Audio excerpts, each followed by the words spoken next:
10,000 feet. 15,000 feet. Hallelujah. What is going on, guys and girls? It is GhostRobo. We are here to finally talk about the glory that is Bioshock Infinite. This game just blew my mind in so many ways. I freaking am in love with it to death, and I want to share that with you. I want to tell you my thoughts on the game, what I think makes it so special, the intricacies of the ending and the explanation of that, and some fun facts and insights that you might have missed or might not have seen during your playthrough or while you watched me. But let this be a fair warning that from this point on, there will be video and commentary that reveals all the secrets, all the points of the ending, all the little bits and juicy things from Bioshock Infinite. So if you haven't beat the game, or you don't want it spoiled, or you don't want to hear about that, now is the time to leave. You have 3 seconds to vacate the premises before your ears are invaded with Bioshock Infinite spoilers. 3, 2, 1. Okay, we're free to talk. Guys and girls, this game just...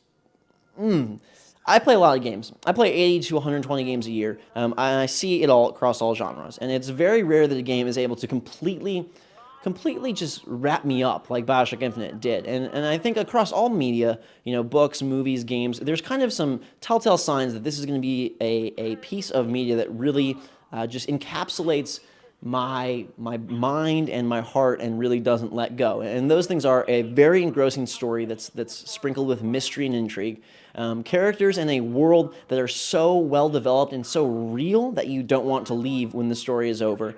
And then obviously, because it's a game, the mechanics have to be really sound, and the actual moment-to-moment action must be fun. And this hits them out of the park, I think, in all 3 facets. And the one that is the most unique is probably this story, and then, the world would be the next, because so few games do that. And I'm not saying that every game should really be like the most engrossing tale of all time and really try to just make you think and tug on your heartstrings. No, there's some games that are just brute fun, and some games that are sports games and whatever, but I still feel there are too few games that do what Bioshock Infinite did. Not many games take the risks, take the chances, or put themselves in a position to really wow you in the way that Bioshock Infinite did. Sure, they'll wow you with graphics. Sure, they'll wow you with maybe a really big boss or like this epic shootout, as you slide across the frozen river or whatever. But none really gets you in kind of the intelligent and philosophical and self-referential, reflective way that Bioshock Infinite did. And right when you step into Colombia, that very first moment, it's just so gorgeous. And yet right away that something is off. And I feel like they pepper the trail with enough hints to always keep you going forward. And this is what makes the game really special to me, is that Bioshock Infinite drives you forward based on story and world, not based on sort of the 5-second fun loop. And not that the combat isn't good, and I'll talk about the combat a little later. I think it's stellar. I think it's much better than Bioshock 1 or 2. And in fact, one of my favorite playgrounds for experimenting with guns and powers in the past few years. But really, it's never a boss, it's never a level, it's never a death that really drives you through and through. And I think that's why the levels never feel like levels. They feel just like, you're in one section of the town and one section of the city, and you go on to the next one. Because if you think about games in general, especially shooters, you're pulled forward either by some big set piece, like there's this hulking monstrosity up in the distance and you have to get to him, or you're pulled forward by some epic violent scene. And granted, there's a lot of violence in Infinite, but it's not really the motivating factor. In Call of Duty or games like this, like, we gotta go kill this terrorist, or we gotta get there to defuse the bomb, and it seems like the actions of the actual game, like the mechanics or the bosses or the set pieces, are what's driving you forward. And for me, what drives me forward in Bioshock and Bioshock Infinite is this intrigue with the story, this desire to unravel the mystery, this desire to figure out more and just reveal little bits about Elizabeth, a little bits about Booker, a little bits about Comstock, and find out more about their world and what's going on. And I can't think of another game that does it in such a way. Sure, like in a Skyrim or a Fallout, you want to investigate the world, but I feel like there you're more drawn forward by getting to the next checkpoint, by unveiling the map, by collecting new weapons. And it's if you boil it down, it's more of a mechanically driven experience. And for different people, it might be different, but for me, Bioshock is certainly the game that pulls me forth with purely a desire for more of the world that they have placed before us. And it's sad to me that it's 6 years between Bioshock and Bioshock Infinite, that we had to wait so long for something so magical.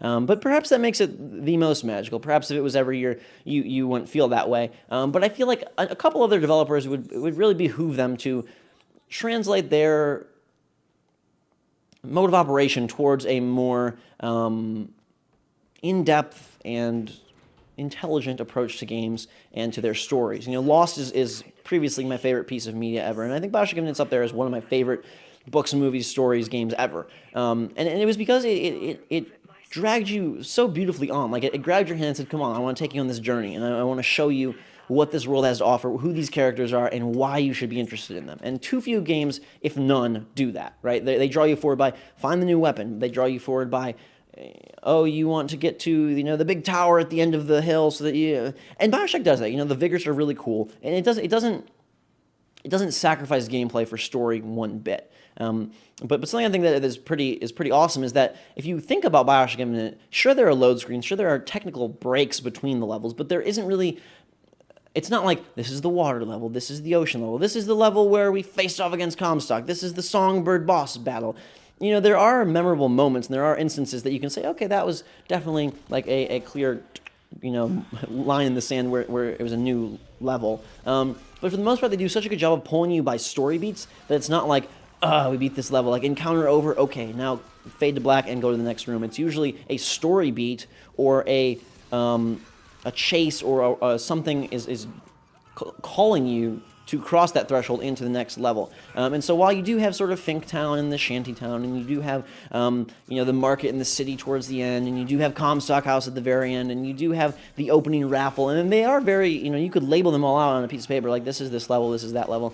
It doesn't feel as derivative or as linear as Bioshock 1 did, where it was like, now you're in Fontaine Futuristics. I think part of that is because they did a nice job of making the game very visually consistent while putting in enough detail and tweaks to make it feel fresh. My biggest concern before Bioshock Infinite released was that Colombia would feel stale quickly. It would feel like a normal city, because Bioshock is such not a normal city. Bioshock 1 Rapture, it's so colorful, it's so unique. The different areas are very vastly different. Obviously art style consistent, but it was so cool to always wonder what's the next place going to look like in Rapture. I want to see how Andrew Ryan, how Rapture, how Ken Levine, how Irrational, how the whole team designed this next area.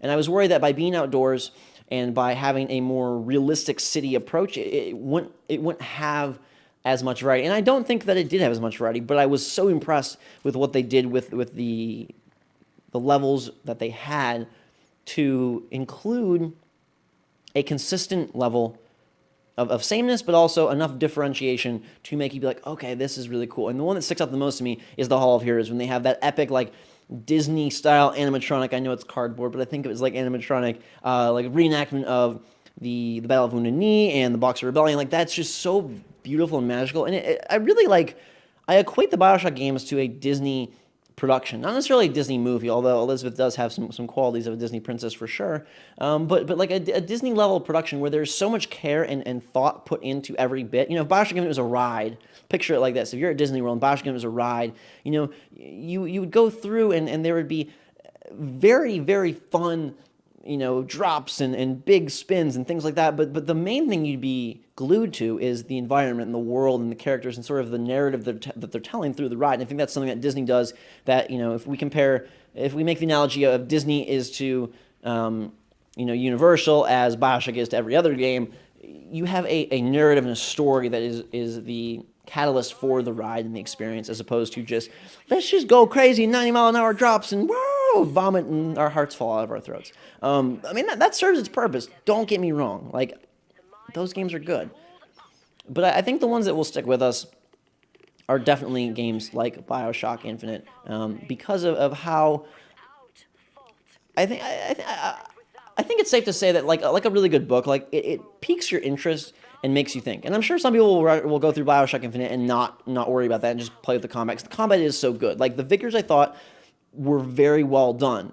In retrospect, in hindsight, it's interesting to go back and watch my gameplay or watch other people's gameplay and realize, like, man, they really gave you a lot of options to create some really cool scenarios. Undertow is one of the powers, I think, that is the most most it just really symbolizes this the best, because you can pull enemies towards you, can push them off, but it also allows you to interact with the environment. So the final ship battle, for example, you can use Undertow to just throw guys right off the ship, and I didn't even think of that in my playthrough because I was so caught up with the current frame of reference, which is, okay, we're going to shoot guys until they bleed, and then they're gone, and then we win the level. I didn't even think, like, okay, how can I use my environment to my advantage? And the skylines are another great example of how they sort of break the mold in training you to use different methodologies to tackle your opponents. And while I was playing the game, I had in the back of my mind, like, is this kind of a typical shooter with a really awesome story?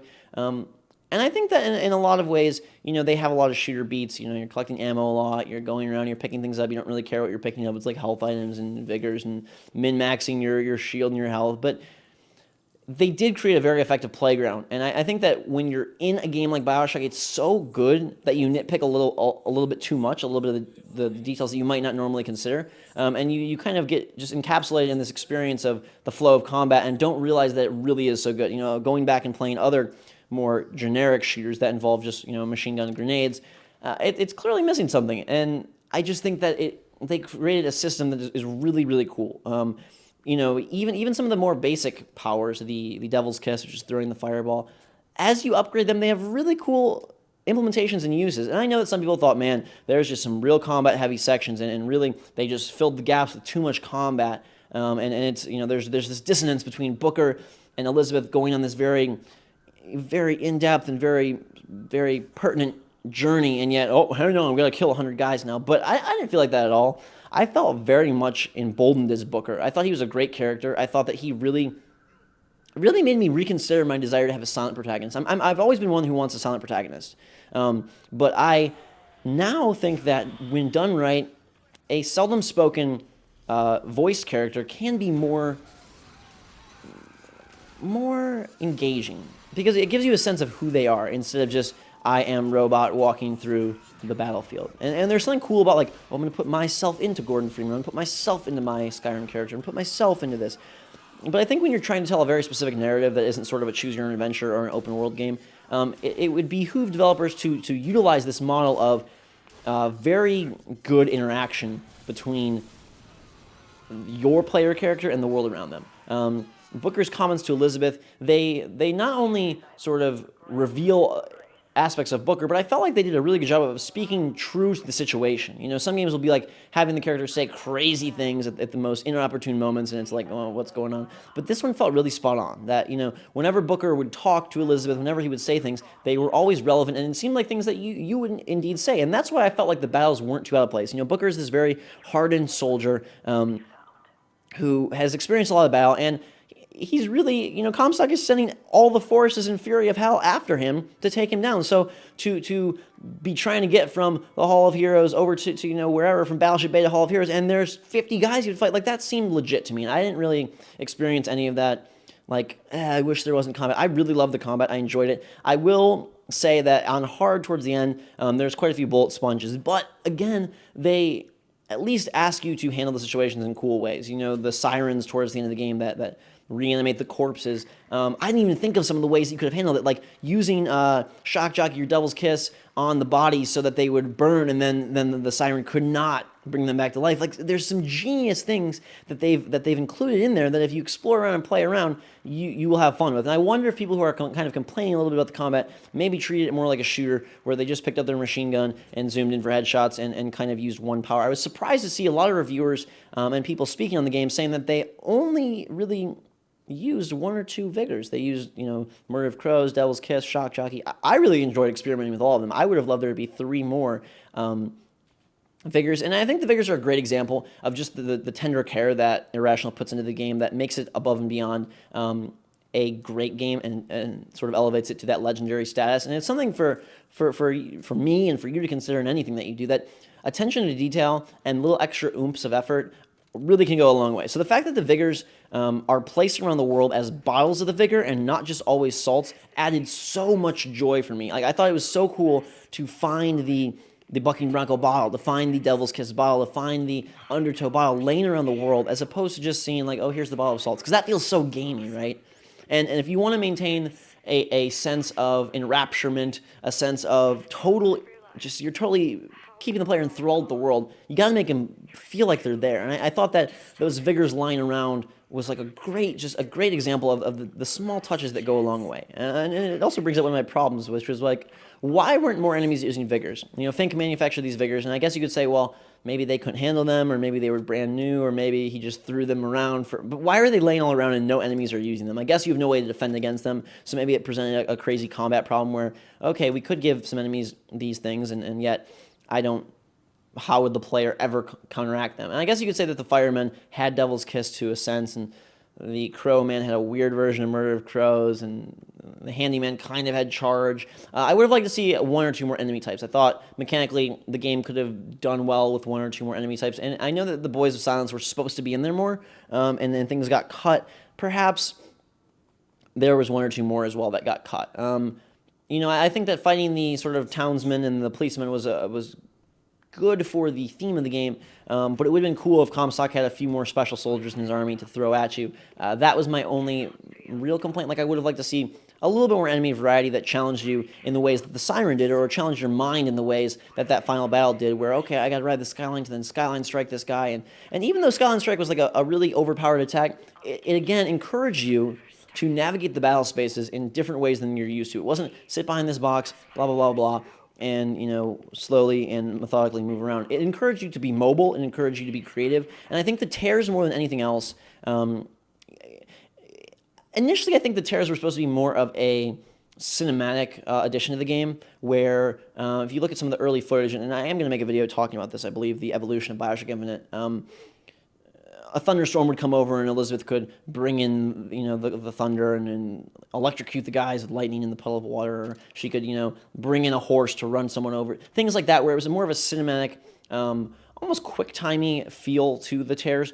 But here, they basically served as a co-op buddy. Elizabeth was player 2 and tears were player 3, giving you an extra advantage and kind of encouraging you to move around the battlefield, activate this tear, activate that tear, have a helper so you could flank. And it almost felt like you were playing multiplayer by yourself in certain instances, which I thought was really brilliant. And again, what I like about what they do is I feel like that their combat creates, at least, if nothing else, it creates unique ways for you to tackle the situation and encourages you to really be experimental without feeling like you're just doing it for the sake of experimenting. Like, the tears pull you towards the other side of the battlefield. So, I'm playing on normal. I could sit here and I could use my machine gun and use Murder of Crows and sit in the corner of the room and take everyone out.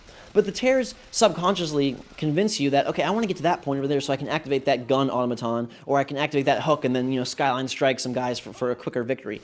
And I think that while if you break it down to nuts and bolts, ones and zeros, maybe it's a little bit simplistic, maybe it's a little bit conning, but in the moment of gameplay, it really created kind of a magical mixture of both freedom and focus, and I thought that it went really well. So that I love the game. I love that they, again, create this world that I want to be a part of, that I want to go visit Colombia. And I thought the locales were really cool. Of course I wanted more. I'm sure everyone wanted more, but we do get DLC, which is great. One thing I thought was interesting to note before we get to the ending and sort of the mysterious side of things is that, Bioshock 1 was a very intimate experience for a number of reasons. One, your character didn't talk. Two, it was very condensed. You go back and play Bioshock 1 and 2, and it feels like you're in a dollhouse because the spaces in Infinite are city realistic. Like, hundreds of people could walk through this city square.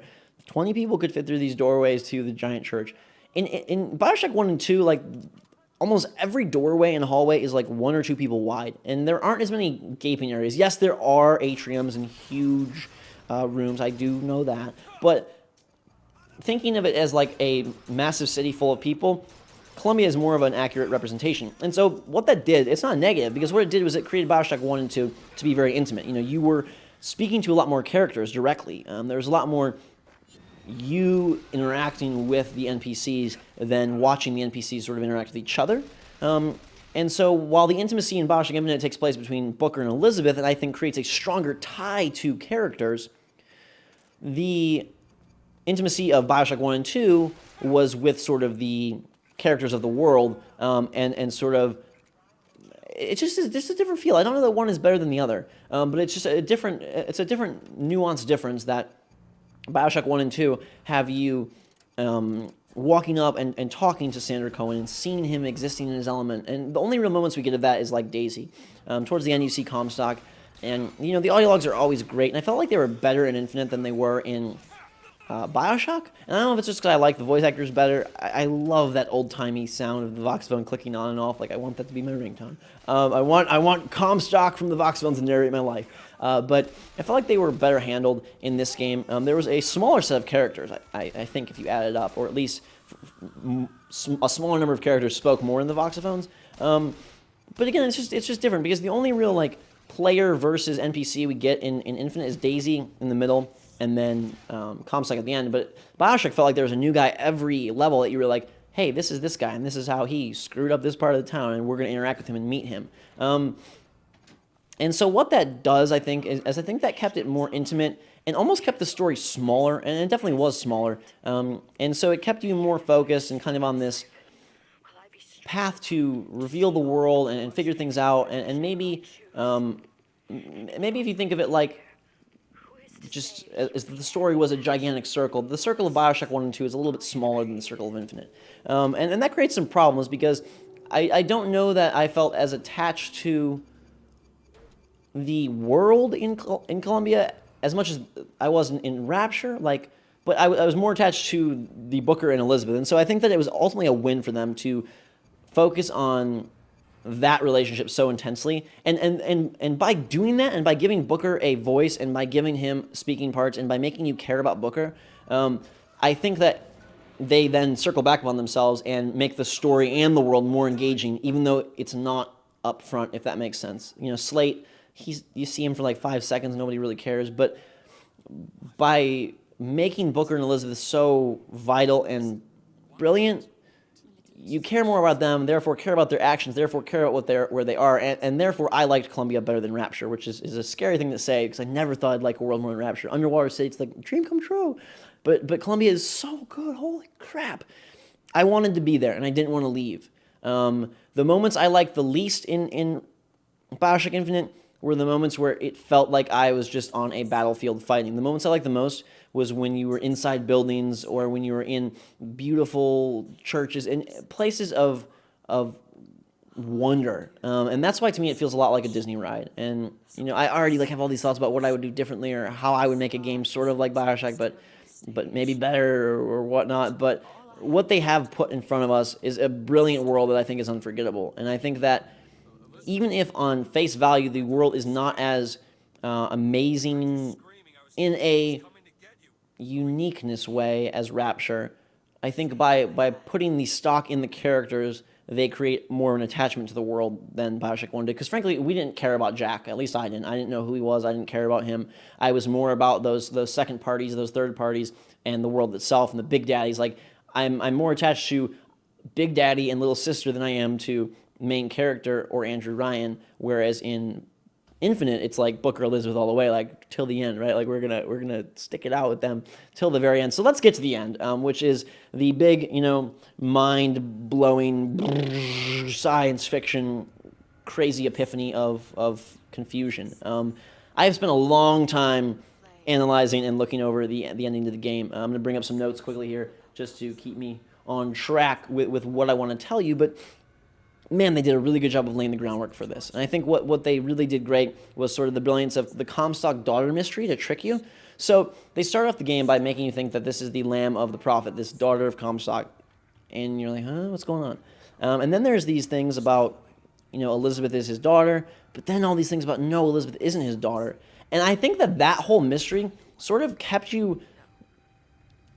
It blurred the tracks for figuring out that Comstock was... or that Booker was Anna's dad, that Booker was Elizabeth's dad, that Booker was Comstock, because they created this confusion about whose daughter was she. And while in some ways you'd be like, well, that reveals that really it's this. I thought that was a nice sort of overt way to be very tricky, to almost by presenting that fact to you right away, like Comstock, there's some mystery with his daughter, that kind of took away that out of my mind. Like I was like, okay, that's just a thing, like Comstock and Elizabeth, where did she come from? Who cares? I didn't really focus on that at all. And so it hit me like Booker, Comstock, Anna, Booker, at the end much more, because they kind of showed their cards early. And I think they did a nice job with that overall that some of the time travel stuff they kind of revealed early, and so you maybe were like, maybe that's something, but then I kind of forgot about it. And I think that the ending as a whole is so darn crazy that even if they told you like right in your face in a poster, you wouldn't have believed them.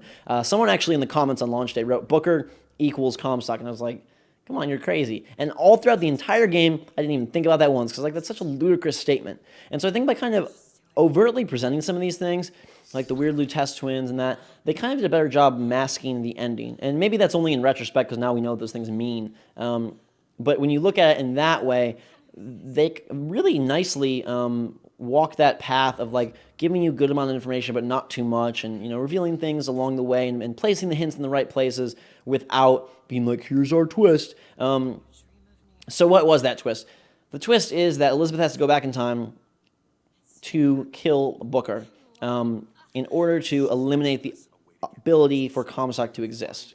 And people get really hung up on this whole thing. So I'm going to break down the ending for you as best I can right now. Okay, put your thinking caps on, put your focus glasses on, and prepare for a crazy... Like, I thought the ending was so intricate, and I'm really surprised that they went with something that was so detailed, in depth, and kind of like really elevated in terms of how you could figure it out. That they threw a lot at you all at once and expected players to figure it out, or maybe they didn't care.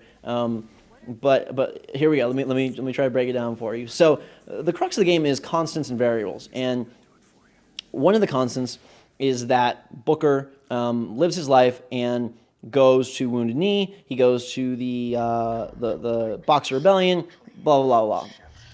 The first variable exists where Booker is either baptized and becomes Comstock, or is not baptized and becomes Booker. Now, the not baptized Booker is the one with Anna, and that creates a bunch of worlds and paths where he lives out his life as a very sad and depressed and grieving man. He is so upset with himself for his sins that he turns to drinking and gambling and just sort of becomes a holed up man of sadness and regret. There is a voxophone where Comstock talks about the fact that he was part Indian, and so he went and burned all these teepees and did all these atrocious things in order to prove his worth.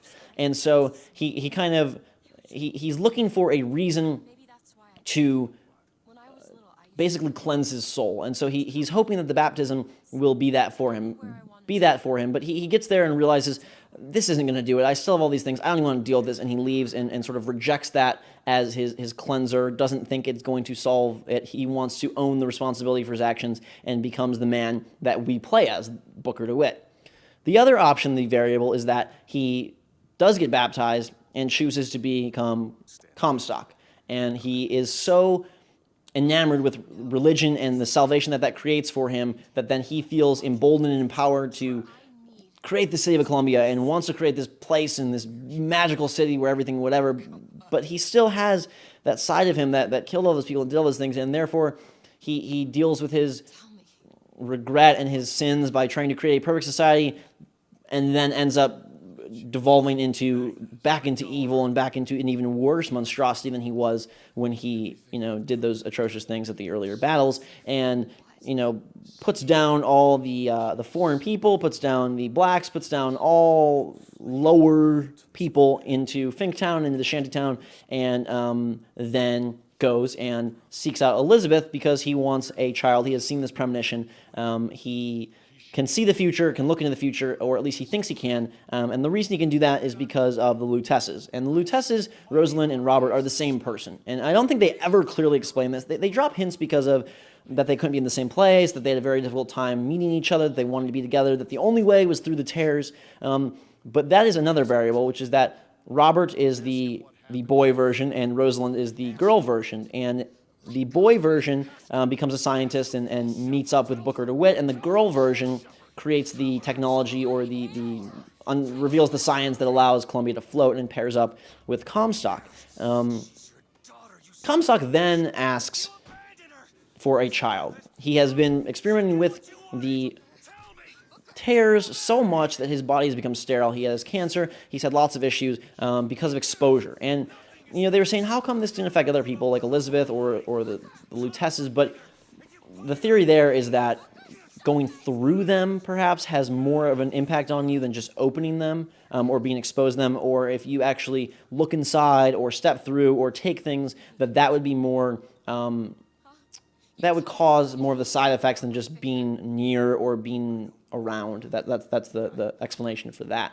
So Comstock can't have a kid, and through opening the tears, he finds Booker, and I was caught up on this of how did he find Booker? How could he have found that there was another version of himself? But you have to assume that Rosalind had explained the concept of this multiverse, of these multiple paths, of all these different versions of himself to Comstock, and by her ability to find Robert, she must have therefore assumed that there was another version of Comstock that perhaps had a child. So they went on a quest, they found Booker, Robert found Booker, and they convinced Booker that selling Anna to Comstock would pay off his debts. And his debt was not to Comstock. Don't get confused there. His debt was not to Comstock. His debt was to someone in Booker's world in New York. But they gained knowledge of this through the tears and arranged so that Comstock would pay off the debt in exchange for his kid. And Booker is so down and whatever that he makes this terrible choice and regrets it instantly. And you see that as he tries to reach out for Elizabeth, which brings to another critical point in the story where Elizabeth's finger's cut off.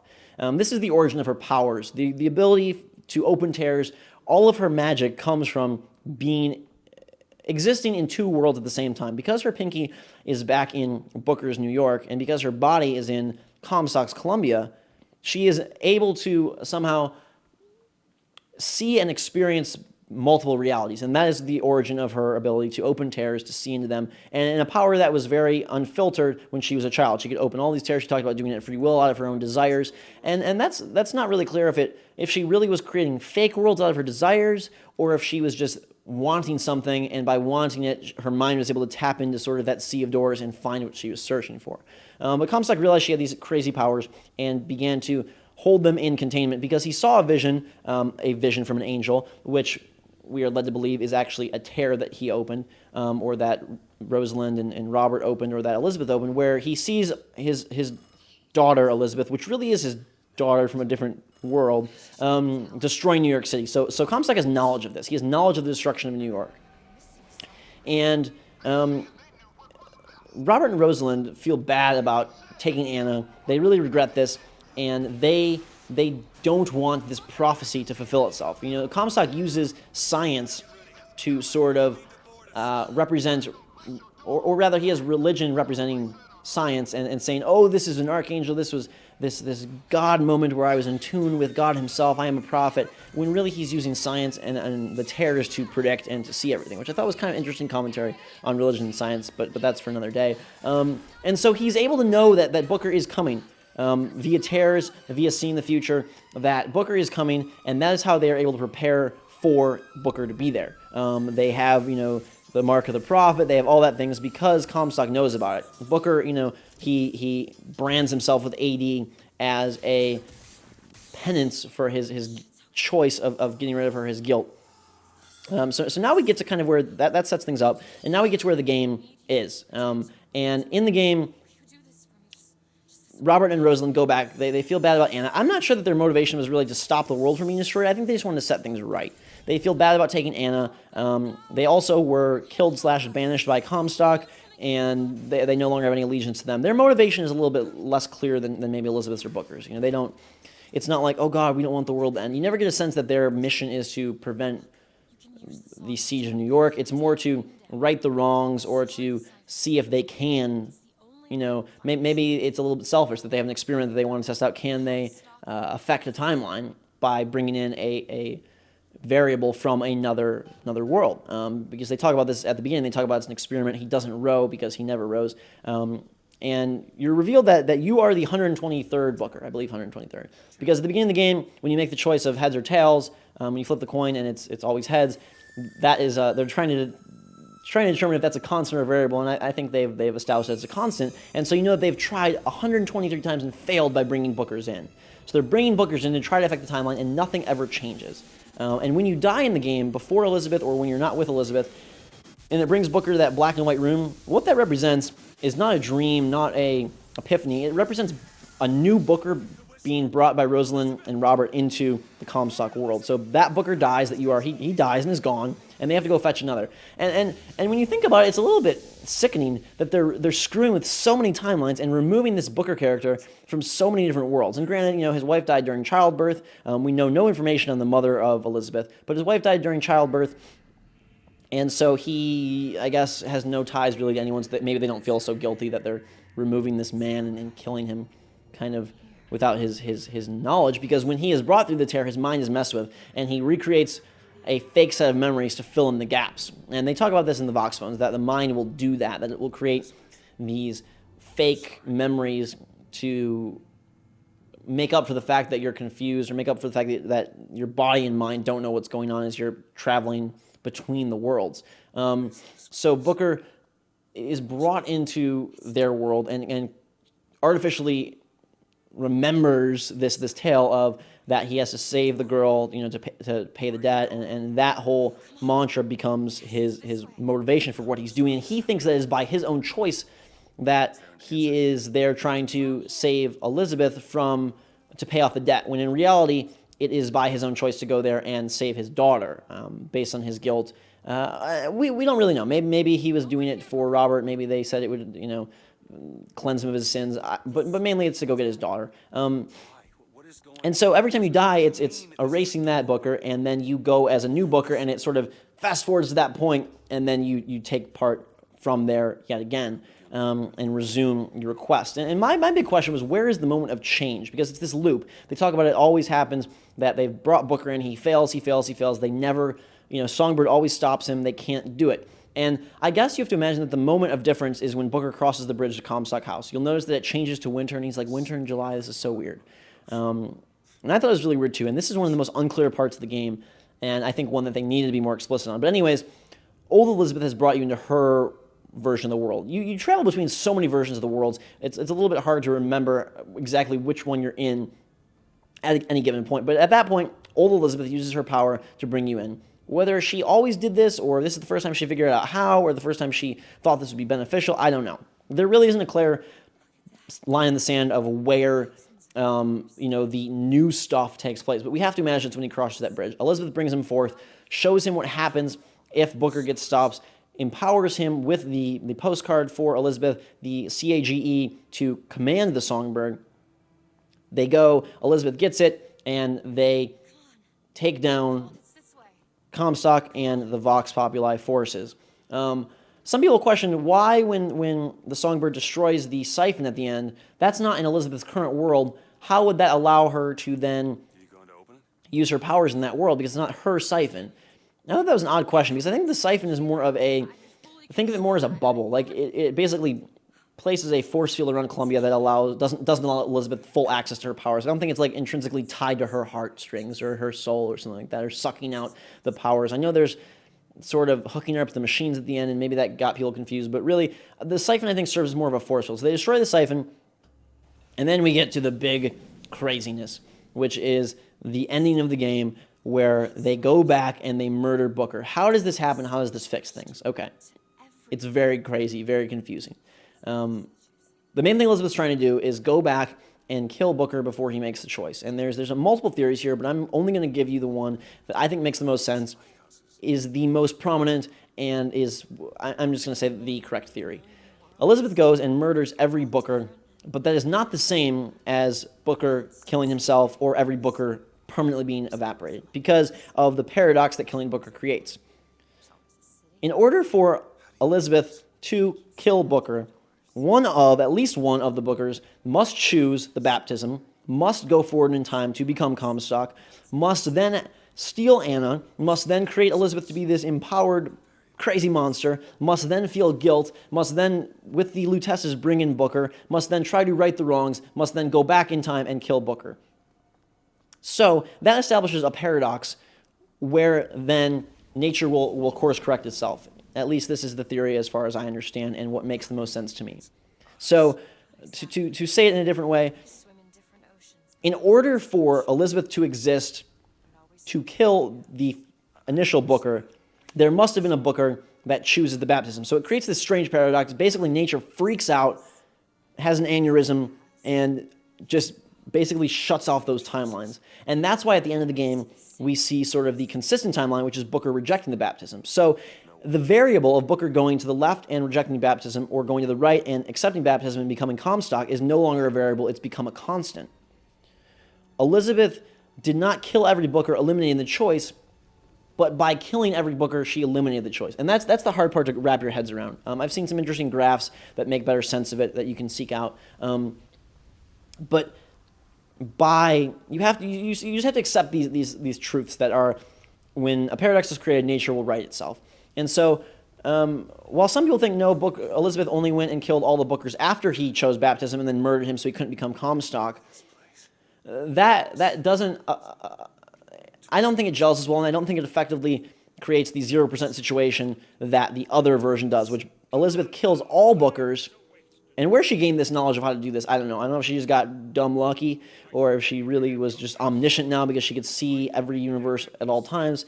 But she kills every Booker in order to, okay, now we killed Booker, and that makes the Elizabeths evaporate, because now the Booker who became Comstock no longer can steal Anna, no longer can raise Elizabeth. But remember that Elizabeth is the reason that happens, and therefore it creates this strange... I like to think of it as a spinning top, and the top is spinning so fast that it just explodes and poofs. And so you're left with a clean path, which is just now the top just goes straight down the line of Booker rejecting. And that's why you see at the end Booker getting there. And he has some strange cognitions of some remembrance of the events. He's like, Anna, is that you? He clearly has some... All the messing with the time-space continuum has clearly planted small seeds of remembrance in his mind. And, you know, there's the nosebleeds of a lot of characters when they're kind of remembering themselves in both places. And so that isn't too far-fetched to think that now Booker would maybe have some scant recollection of all these past lives and past selves. A couple other quick pieces that I forgot to mention, I'm interjecting back here that will give you some more insights, that Booker and Comstock are the same age. Comstock appears much older because of the excessive aging that looking at the tears caused, just like it affects his being sterile and his cancers and things like that. It advances aging at a very rapid rate. Now, why they have a different set of voices, I don't know. Comstock and Booker don't sound alike. Of course, they had to make some things to make the game work. You know, why doesn't Booker recognize that Comstock in the voxophones is talking about things that have happened to him, his dog named Bill, his experiences at Wounded Knee? You know, they brilliantly make it seem like Comstock's just this liar, and so maybe Booker buys into the fact that he's a huge liar and just doesn't even consider the possibility because it's so extreme and so against normal thinking that this man could be me. He doesn't think it, but some people do take issue with the fact that Booker never questions that. Furthermore, why is Comstock such this crazy racist? But Booker seemed to already have overcome that. And the theory is that by dealing with it himself, Booker somehow realized it was wrong. And Comstock, because of his whole religious motivation, justifies his absolution of sins as he's free to do what he wants now. He is cleansed. He is pure. He dealt with his guilt in a way of hiding it and just sort of shoving it under the rug, and now he has freedom to do whatever he wants, and that kind of evolves into this, I feel like I am emboldened and destined to do this and lead these people, and therefore my choices and my actions and my wrongdoings are permissible because God approves and because God has placed me on this earth, on this path for this specific reason to fulfill this specific destiny. Could Lady Comstock be Booker's wife from another dimension? Yes, I suppose that Comstock maybe went and grabbed his wife from another universe and brought her in, and she's Lady Comstock, but there's nothing really clear on that. And lastly, what the heck is going on with that man in the lighthouse? The prevailing thought is that was placed there by Comstock, the dead guy with the bag over his head, placed there by Comstock to kill Booker. He took note of the Lutece's plans and wanted to prevent them, but the Luteces made note of the only obstacle, killed this man. They come back to that universe, kill him first before Booker gets there in order for Booker to go on his journey. A-okay. Dotting in some other things, there was a version of Booker that played the game and became the leader of the Vox Populi. That was a variable as well. He could go and become the champion of Daisy's troops and die a martyr and be a hero. At some point in the game, maybe a variable set him to be, no, I don't want to help Elizabeth anymore, I want to go here, or Elizabeth, we have to do this first, and kind of get sidetracked, and then he gets killed, and that sort of created that alternate universe. There are a lot of variables in the game that kind of aren't certain whether what's the variable, what's the constant. The ones we know for sure are the constants are they always bring Booker in, it always ends this way, and that they're trying to change that.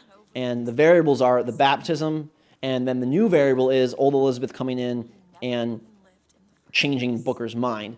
And how they created a new variable is something I don't know, because if everything always happens that had, is, and will happen, how could Elizabeth affect it? And what I kind of always wonder with these paradox stories is what is the like the use of human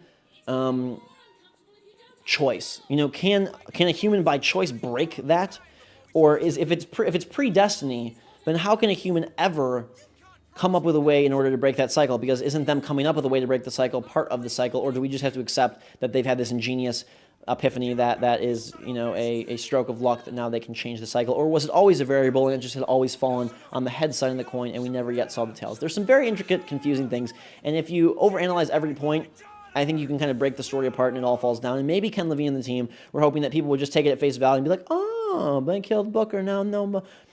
If you look at it very intensely, I think there's almost a reason for everything. You know, some things that are definitely patchy. You know, one that I wanted to know was at the end, it seemed like you're still Booker. It seems like you're still the Booker who played the game, and how does killing him have any effect? But really, because they go through the Sea of Doors, because Elizabeth is now this omniscient sort of presence more than a girl, she's existing in all the universes simultaneously. Booker, we have to imagine, is the same thing. This is kind of the soul of Booker, the all Elizabeth. You know, it's the every Booker, it's the every Elizabeth, and that is how killing him has that effect, as opposed to, I was left just completely confused, because like, how does killing our player Booker do anything? But you have to think of it more as this ethereal sea of doors, and they're kind of just floating through time at their own leisure. And when Booker steps through those paths with Elizabeth, he basically becomes a conscience rather than a being. He's now a conscience as opposed to a specific Booker. He's now the all Booker, the every Booker. And so again, by killing every Booker, you create a paradox in which it's a self-fulfilling prophecy that can't exist anymore, and therefore it poofs and eliminates that portion of the timelines and basically course corrects itself to only have the ones that do make sense, and making the baptism a constant of all rejection. There's a lot of other fun things to talk about, including how the songbird got to Rapture. How did Elizabeth know to take them to Rapture? The songbird dying at Rapture is such a sad moment. It's so sincere. And I thought the character of Elizabeth, all in all, was just so really sincere, really a beautiful character that they made just so lifelike. She's filled with a lot of emotion. Her eyes are bigger than the normal characters. And she really, there's a sense that she really is this sort of free-spirited girl who's been caged up, and now she's experiencing the world. I would like to see a little bit more of that transition from, like, going from being in a cage in this room locked away constantly to, okay, now she's okay with people killing, and she has all these, this wherewithal about the world. Like, there seemed to be a longer gestation period would have been needed for her to, you know, assimilate to society than just, oh God, you killed someone. Okay, now let's do it. And there are some awkward moments where she's like she does the hand thing, and she's like, you must not let me go back. And then she's like, here's some ammo. And it's like, what? You're just so sad. But, you know, again, that's where the game mixes with the story. And by being a game and by being interactive, there's going to be some areas that aren't perfect and that don't always lay nicely together. But I don't really hold it against them. It would be so hard to create a perfect game. And I think that you'd have to limit things so much that I heard an interesting thing from one of the developers in the game that was like, the higher you shoot, the higher your highs, or the more possibility for disaster, the greater your opportunity for brilliant success. And so by creating that, they did allow themselves to have more brilliant moments. And yeah, there's also some moments that don't work, but the higher you shoot, the higher you can reach, and also, you know, the farther you risk falling in certain areas. And I didn't think they really fell that far very often at all. I thought it was absolutely fantastic. There's some really cool things I want to talk to you guys about and share with you in another video. That are sort of side stories and things about Rapture, about how Elizabeth and Booker could operate the bathyspheres, about the songbird being in Bioshock 1, about hidden music being slowed down 1,000 times over as background music in the game and seeming like it's instrumental, but really it's voice music. Craziness. You definitely want to check into that video. But this is basically my synopsis, my summary, my whole thought process on Bioshock Infinite. That's going to do it for this video, though, guys. A lot of information packed into Bioshock Infinite. I tried my best to cover everything that I thought was important and vital, and again, all my reasons why I love the game. I will be making another one about some of those more fun side things, Rapture, and kind of that whole involvement, and where I think the series might go from here. Till that time, though, guys, girls, fantastic day. Thanks so much for watching. Definitely hit those like buttons if you enjoyed and got some benefit out of these videos and just had a good time sharing this amazing game with me. I feel like I'm going to have withdrawals for the next 6 years, as I desperately wish I could be back in the world of Colombia with Elizabeth and Booker, and it's just so great. Like, I want them to be real. That's how I always feel after a great movie or a great book or a great, amazing game, which are so far and few between. Like, I wish it was real. Like, part of me does wish I could have been there in Colombia, or part of me does wish I could be there on the island of Lost, and I can't, and it's sad. But I'm sure there will be another game, hopefully sooner than 6 years, that can fulfill our hunger for something incredibly awesome, and I hope that we will be able to enjoy it and share it together like we did with Bioshock Infinite. Thanks again for watching, guys and girls. Have a fantastic day. Drink some hot chocolate. Until next time, we will see you all later. Will the circle be unbroken by and by? By and by is a better home awaiting in the sky.